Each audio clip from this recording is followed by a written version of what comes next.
AH has been put on blast by the media, with Sky News labeling her a wannabe star. That's right, not a star, a wannabe star, and saying it looks like she's completely unaware that she lost her defamation trial. They don't stop there either. They talk about credibility, or a lack thereof, just how bad she comes off to viewers.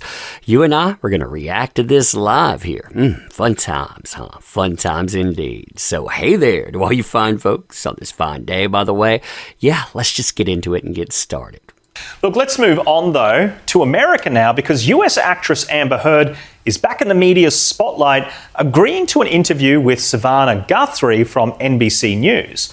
It was a questionable decision for her to do this interview, considering just how poorly she comes off to viewers. I mean, right there, you have the media putting her on blast about how poorly she's received. And now that her credibility has been ruined after the defamation trial. They tell her too, basically, straight up, your credibility, it is done. Few media sources call that out. Bravo to them doing that. And Heard did not disappoint. She continued to blame everyone for the verdict except for herself. That's exactly what happened too. Everyone is to blame, well, except for her. And even appeared to criticize the jury itself. Yep. Do you think that maybe he just had better lawyers? I will say his lawyers did certainly a better job of distracting the jury from the real issues. Distracting the jury from the real issues. This is a person who is delusional, and that is just... Oh, wow, just straight up called her delusional, man. Just offensive to the entire court process and all those jurors who gave up their time to weigh in on whether Amber Heard lied. They found she did, and with malice, and still this wannabe movie star seems completely unaware that she has lost. And there it is right there. They call her a wannabe, first of all. They mention malice, and the malice, it continues. You notice, there hasn't been any drop-off in this at all. We were all tired of hearing about this case. Amen. Some people, they just were frankly disgusted by the whole thing and don't have much sympathy for either one of you. Can you understand that? Absolutely. I would not blame the average person for looking at this and how it's been covered and not think that it is Hollywood brats at their worst. But what people don't understand is it's actually so much bigger than that.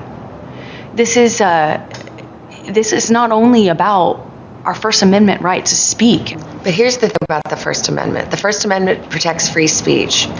It doesn't protect lies that amount to defamation, and that was the issue in the case. Now, I have to say here that the journalist interviewing her did a really good job of keeping her on topic and not allowing these crazed monologues to be untested. See, I don't agree with that, actually. I think that she put in enough questions to keep herself from being ridiculed as being on the side of AH, but I don't think she really took her to task. And when Heard was pressed about the specifics of the court case, we got some strange moments like this. In the closing arguments, the DEP lawyer said, I love this part. Called your testimony the performance of a lifetime and said you were acting. What do you say to that? Says the lawyer for the man who convinced the world he had scissors for fingers. I have no idea why that was relevant. Obviously, she is referring to Johnny Depp's 1990s fictional role of Edward Scissorhands, but it doesn't really seem like a relevant question about the testimony or Heard's credibility. I love that. Even the journalists are like, what exactly does that mean? By the way, there's some explosive stuff out there about Edward Scissorhands and AH. I'm going to bring that to you in a day or so. Oh, you'll love that as well. But all of that aside, let's bring the panel back in to discuss whether this interview was even a good idea. Kel, what did you make of the interview? I thought it was strange that she would even decide to do it, because she is so angry and upset at the reaction on social media. And what do you think is going to happen if you agree to doing another highly public interview? It was bizarre, a really weird detached from reality decision to do it. Detached from reality. I mean, that's actually a very good descriptor with that. And she's done a lot of damage. In her first comment after the case... That's damage to self, by the way, when they say a lot of damage. Not to JD. I mean, JD has already been, he's been redeemed in the court and the court of public opinion. You have TikTok, for example. 22 million are for her, 22 billion hits for Justice for JD. She said it wasn't her she was worried about, it was all the other women who were victims of domestic violence. The truth is, Amber Heard has hurt those women. Women who are victims of domestic violence are really worried they won't be heard, they won't be believed. The jury has called Amber Heard a liar. I mean, she said weird things like Johnny Depp pushed Kate Moss down a flight of stairs, and Kate Moss gets up on as a witness in the case and says, "Didn't happen, you're a liar." That's exactly what it is. That's the entire case in a nutshell. Everything was lied about some more. But hey, listen and believe, right? She says it was Johnny Depp who was beating her, and then she plays her own phone recordings in which she's attacking him. So the jury listened to... That's true, too. But see, she had a deflection point in all of that. She said, well, me saying all of those things, they are a reaction to what he's doing. That, of course, you don't get to hear. Amazing stuff. All of that stuff and said, you're a liar. To have Amber Heard telling lies about domestic violence actually weakens the women's case. It weakens what the victims of domestic violence are fighting for, which is to be heard and taken seriously. She's done a lot of damage to women, and for her to have... She's been a lot of damage, not just to women, but she did, again, like you said, to people that have been through DV. People that need to be listened to, that need to be heard. She's damaged them. The unmitigated gall to come around and do an interview like this after she has hurt the victims of domestic violence. Well, not only that, she's been found guilty. I mean, how dare Dateline NBC put that on, too? If we're pointing fingers, let's point fingers at them as well. I just find appalling.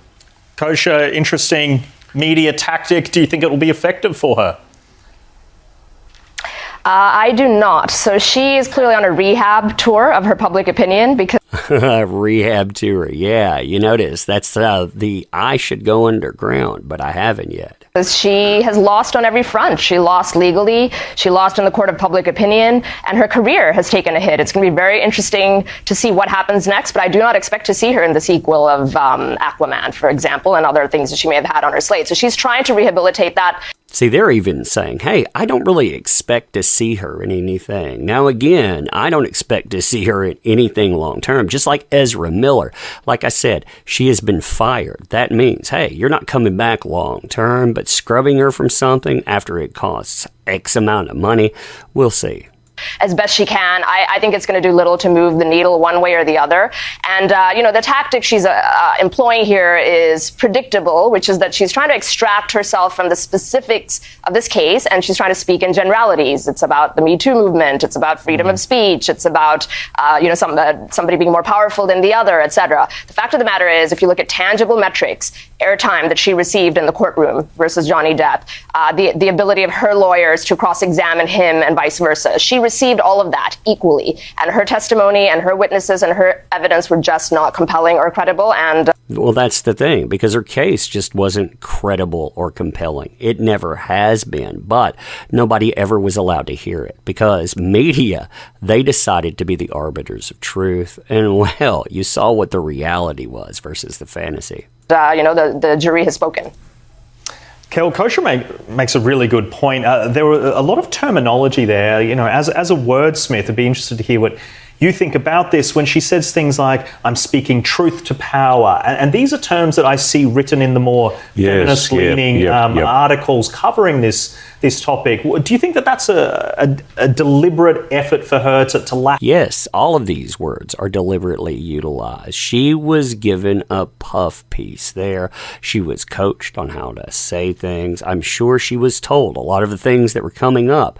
That's why, you could see her trying to act those out too. She knew exactly where this stuff would go. Latch on to that movement and those few people who are defending her. I think there's some truth in that. It is certainly the case that she's totally self-obsessed. I mean, that's what comes across. Amber Heard cares about Amber Heard. And that is 100% true, by the way. Who is the person that doesn't get called a liar, doesn't get called out? Well, the one person that she likes, herself. That's where it ends. That's the end of it. But she's trying to pretend I am part of a larger movement. I care about other victims. I am part of the feminist movement, which means she needs to use the cliches. She needs to do use the idioms, use the language which is used by the wider group in order to say, I belong to that group. It's not just me. I'm not just being an awful person, even though the jury thought I was. I'm actually part of a larger problem.